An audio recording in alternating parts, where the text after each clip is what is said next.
ఎక్కువనే కలుపుకుంటే నష్టమే. ఏంటంటే సపోజ్ ఇప్పుడు ఇది కేజీ పప్పు అనుకుందాం, అంటే ఎలా చెయ్యాలి చూసుకుంటాం మనం ముందు. దీన్ని ఇప్పుడు ఈ కలర్ లో ఉంది కదా, దీన్ని చక్కగా ఆపకుండా ఇలా తిప్పుతూ ఉండాలి, లేదంటే మాడిపోతుంది. స్టవ్ పెంచాలమ్మా? అక్కర్లేదండి, చాలు. సో ఇలా తిప్పుతూ మంచి గోల్డెన్ కలర్ వచ్చేలాగా తిప్పుకోవాలి. రవి గారు అమ్మ చూసారా, కలరు మంచి కలర్ వచ్చింది కదా, అరోమా కూడా వస్తుంది, ఫ్లేవర్ స్మెల్.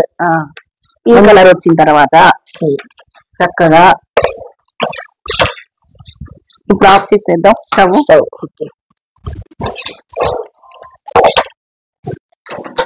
చూడండి,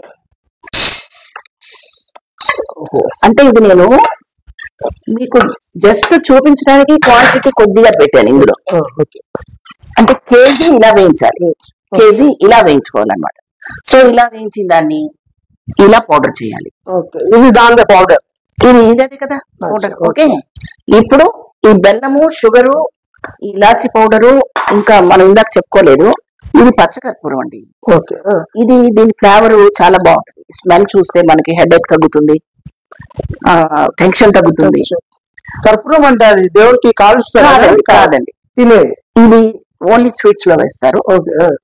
కొన్ని సందర్భాల్లో పచ్చకర్పూరం దీపంలో వేసేస్తారు, ఇలాగా మంచి ఫ్లేవర్ వస్తుంది.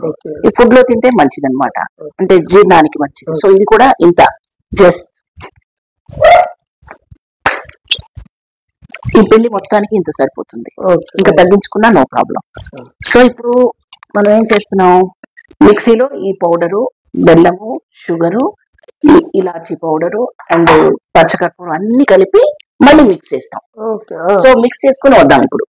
రైట్, ఇదిగోండి ఇప్పుడు మీరు ఈ మినువులు మనం మెత్తగా పౌడర్ చేసాం కదా,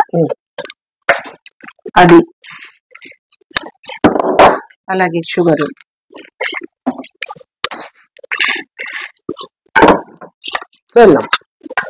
బెల్లం అన్ని వేసి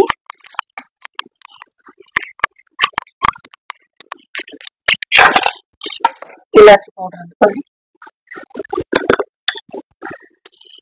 అలాగే ఇదిగోండి ఇంత ఇలాచి పౌడర్,